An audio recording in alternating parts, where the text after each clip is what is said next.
Do you want to make your website faster and secure, and it is completely free? In this tutorial I will show you how you can connect your Hostinger domain with Cloudflare CDN step by step. No technical knowledge is needed.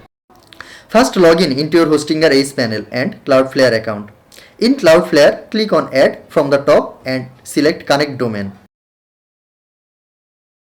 Now go to Hostinger, copy your domain name and then return to Cloudflare and paste it here.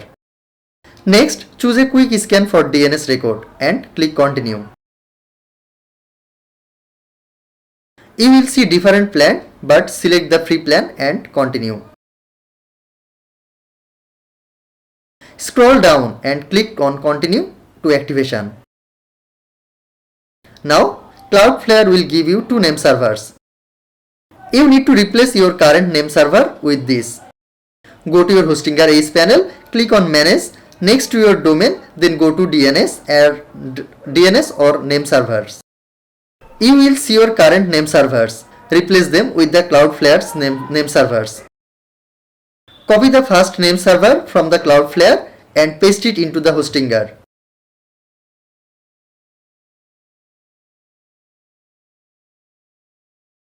Then copy the second one and paste it as well.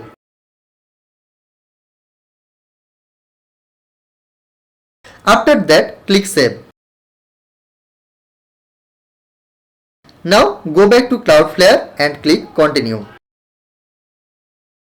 Scroll down and click on Change Name Servers now. Once done, your free Cloudflare CDN is successfully connected. Once done, your free Cloudflare CDN is successfully connected to Hostinger.